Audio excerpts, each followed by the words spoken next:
All right, welcome to Chapter 17, the final chapter in Accounting 112. I want to welcome you and congratulate you for reaching this point. If you have any questions about anything, please make sure you get a hold of me, and let's make sure you stay on top of your work and everything that needs to happen that way, all right? All right, so we're going to be looking at the analysis of financial statements. This is going to be huge for your report that you're going to be doing for this course, so please make sure you're attentive and pay attention to this. And if you have any questions, there will be a slide near the end. It's like your golden ticket, all right, your thing you want to have printed off and make sure you have with you.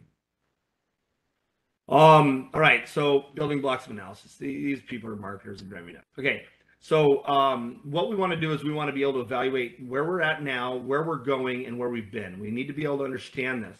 And we use this for several reasons. Mainly internal and external users will need this information.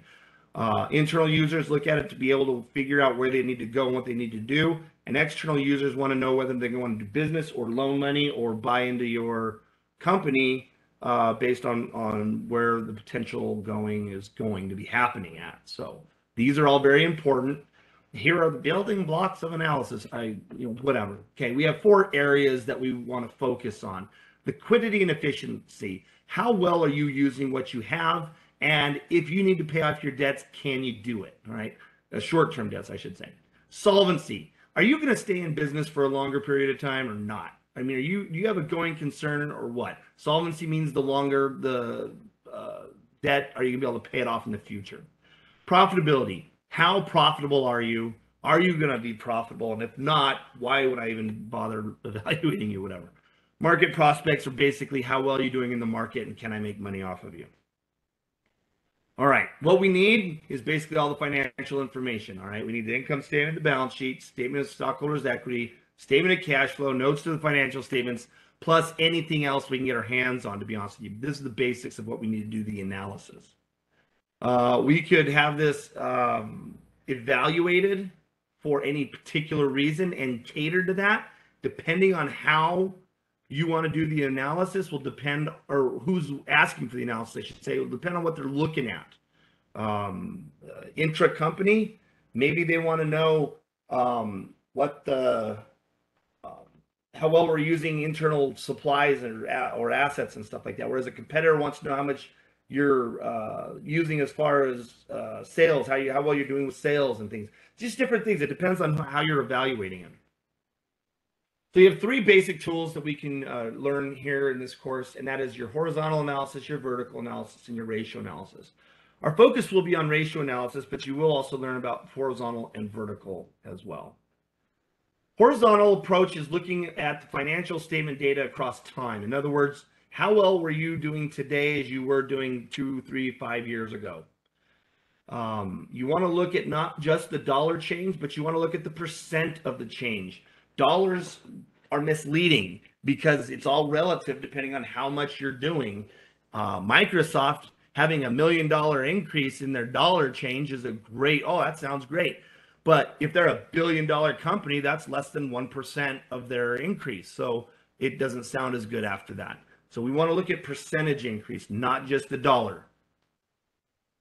When we look at a comparative balance sheet, we can look at it from change from the base year. We look at the prior year's 25,000 is cash and cash equivalents, and they increased 88.5% over that time. When you look at these percent changes, your first question should be why? Why did they have such an increase in the cash and cash equivalents? Did they just liquidate something? Are they trying to use that money for something? Are they building up for some kind of major project they need to do? These are the questions you want to ask yourself, because we don't want to just look at that and say, oh yeah, they're better off with 88% higher cash and cash equivalents, because they might not be, especially if they're liquidating. Here's your comparative income statement. You look across time. Hey, we're down 2% in sales. That's bad. Why? Well, look, income taxes went down. Shouldn't be that problem. That's a good thing when expenses go down, I think. Let's look at research and development. All of a sudden, we see an increase in research and development. Maybe what we're doing is we are developing a new product. That's a good thing. That's what you want to do when you're looking at these percent changes and being able to evaluate it. This is your formula for it. You want to make sure you know that formula. You can use trend analysis using more than data, using like for whatever year is a base year, and then applying the difference from that base year from all of your other years. This is a good way to look at how you're doing as opposed to 4 years ago. What you don't want to really get into is how you're doing compared to last year, and then the 2 years, and then the 3 years. It's going to get really convoluted. So just kind of pick one or the other and go with it. Here's a line of graph trends that you can look at. Graphs are very good. You're going to need graphs for your reports. Line graphs, pie graphs, all sorts of graphs are going to be important to use. Vertical analysis is basically taking 1 year or the current year and picking a base amount and applying everything else and creating what's called a common size percent. The base amount for the balance sheet is typically the total assets, and revenues are typically your income statement's base amount. So you're going to make those your 100%. And then you're going to take every other sub account of each one of those and make it comparative to that. So for example, looking at this common size comparative balance sheet, accounts receivable is in the current year is 6.8% of total assets. So we have an increase in accounts receivable of 0.5%. Maybe not too big of a deal. I think we can live with that. But that's how we would look. Hey, look, our other current liabilities increased. I wonder why. Let's figure that out. That's what you do, and that's what you look at when you look at your common size percents. Then we look at the income statements, and now we want to see how research and development did, because we looked at that from the prior time. And look, they are up, okay? From last year, they're up almost 0.8%. Looks like they're 0.8%. When we look at it from that standpoint, maybe it's not that big of a jump. Maybe it's not that big of a deal. But at the same time, it's still something interesting to look at. But we've common sized it, so we're not really looking at it from 6.2% of anything else, other than our research and development isn't even 10% of our net sales. Is that a problem? Do we want to have that more or less? That's what you're looking at here. So data visualization, depending on how you want to do it, these are some ways you can do it. God help you if you use the freaking tower method. That thing looks awful. I will probably dock your points for not having it as aesthetically pleasing, especially if it doesn't constitute 100%, which looking at it, I'm not sure it does. I'd have to do the math real quick. 50, 60, 70, 80. I don't think it even hits 100%, so it's completely misleading. I hate that. Don't use it. Use the pie graph. Pie graphs tend to be a little more precise and a little bit more accurate, so you can tell it's a lot better. But the meat and potatoes of this analysis is going to be our ratio analysis.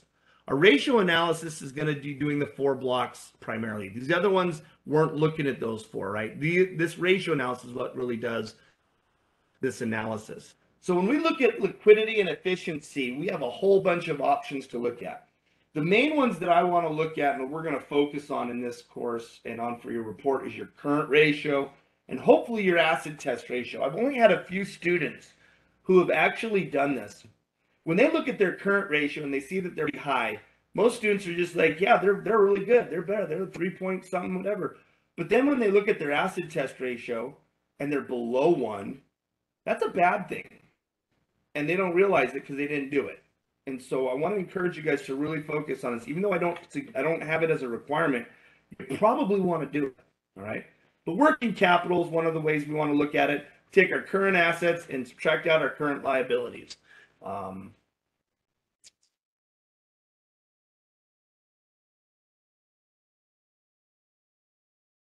our working capital, I'm sorry, I was trying to make heads or tails about this. So we take our working capital and divide it by our liabilities, and that's what we have. The closer to 1, I believe, is better. I honestly don't use the whole working capital ratio very often. I have very little once maybe in my work. We look at working capital as a whole and for dollar amounts. We never really did a ratio on it though. But it's not as common as some of this other stuff. Current ratio is the current assets divided by current liabilities. The good thing is it's a quick one, easy one. You can knock it out pretty straightforward. It's not a big deal. The problem with it is that you have a lot of things in the current asset section that are not liquid. For example, the biggest one is inventory. So you can make your current ratio look really good by just sitting there just buying a ton of inventory. Why would you do that? Who knows? But you don't really want to include that. So to get a stronger, more appropriate ratio, you're going to want to look at the acid test ratio. you're basically taking everything and just getting rid of your inventory to calculate what you really are able to pay on your current liabilities. So if you find that your company, if your current ratio is bad already, don't need to go do the acid test ratio. But if it's good, sort of good, or really good, you're probably going to want to go look at the acid test ratio, because it may not be as good as you think it is, because of the fact that the inventory is too high. Of course, there's the accounts receivable turnover. How well are they producing, or excuse me, how well are they collecting their accounts receivable? How much are they turning it over? 11.3 times. That, that's all right, I guess. But inventory turnover. How well are you turning your inventory over? 40 times. Higher is better, of course. You want to. Excuse me, wait, this ratio measures how long a company holds inventory for something. No, you want it lower than, you want it to sell it as quickly as possible. So I think I get, that's the thing with these ratios. I sometimes get them mixed up, and it kind of gets me head. How many times the company converts its receivables? Yeah, you want these, the lower the better on those two. This ratio, days sales uncollected. Okay, the higher this one is, the bad. Again, you want this lower. How frequently you collect your receivables. Notice there's a lot of ratios on the receivables, and that's because it's a big thing. People want to know how quickly you're collecting on this, because if it's dragging out all the time, you're gonna have a problem. People don't like to see that. Day sales and inventory, basically how long your inventory is in there until you sell it. Again, liquidity, you're looking at how liquid your inventory is, and again, the lower the better. Total asset turnover, you're taking your net sales divided by your total assets. And how well are you using your assets to generate sales? Okay, so the more efficient you are, the higher this number should be. So we want to see this try and be as big as you can get it. All right, solvency, we're looking at our debt ratio, equity ratio, debt to equity ratio, and your times interest earned. We're going to be focusing on debt and equity ratio, more likely, and the debt to equity ratio. Your debt ratio is basically your total debt to your liabilities. I'm sorry, your total liabilities to your total liabilities and equity. And then your equity is your total equity to your total liabilities and equity. And then you're going to take your liabilities divided by your equity to find out what your debt to equity ratio is. So it's kind of all living in this liability equity world. But this is where people talk about the weighted average cost of capital, and they bicker and argue about, degrees and percentages and movements of this. The bottom line is what you don't want too much equity, because then someone's going to do a hostile takeover of your company and tap into your equity. But then you don't want too much liabilities, because your liabilities will make it look like you aren't going to be able to pay your bills and stuff like that. So you have to find this perfect balance where your company can live in and not fall because of too much debt. So it's kind of a difficult thing to do. So in this case, the debt to equity ratio, again, can be good or bad depending on the strategy of the company. Do you want more debt or do you want more equity? So the lower to zero it is, the more equity you have, the higher the number is, the more liabilities you have. Bottom line is, in this situation, your total equity in the company, you have 2.74 times the amount of equity you have in the company in liabilities. So for me, it's not going to be very impressive if I want to invest in this company, but I may be all right with buying bonds or something, because I know that that's where they're living at. But I don't want to buy into this company and have them go bankrupt. Of course, this is Apple, I think, so I don't think they're going anywhere. Times interest earned. What we're doing here is if the company has the ability to pay their interest expense. So we take their income before interest expense and income taxes and divide it by interest expense. So this company could pay 19.4 times their interest expense, which is pretty decent. That's okay. Profitability, your profit margin, return on total assets, return on equity, and your gross margin ratio. This is what we're looking at as far as profitability. We're going to be looking at some of these here. Profit margin is going to be your net sales minus cost of goods sold divided by net sales. Gross margin ratio is going to help us know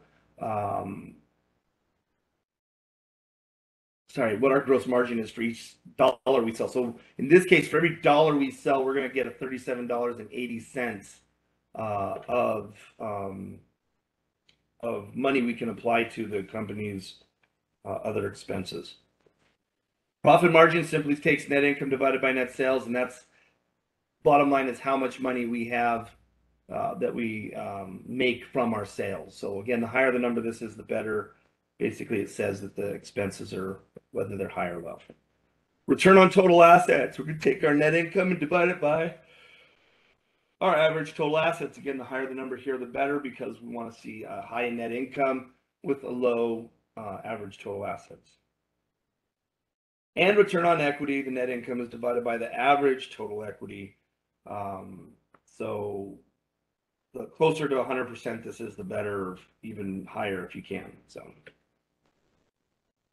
market prospects is basically these two: price earnings ratio and dividend yield. We're going to be focusing on the price earnings ratio in this section. These two are dealing with whether or not you're doing well in the market. You're looking at your market price per common share, dividing it by your earnings per share to get your price earnings ratio. And this is what we expect as far as future growth is concerned. So if you have a higher number here, likely to see a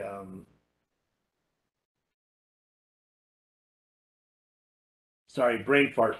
You're looking at having a higher number, a higher percentage for the price earnings ratio is, I'm looking at this situation, $293.65 is your market price per share, but you're only making $11.97 per share. This, I'm guessing, is pretty high. You want this to be a little lower, probably. For every dollar you spend, is that how I'd read now? Probably $100.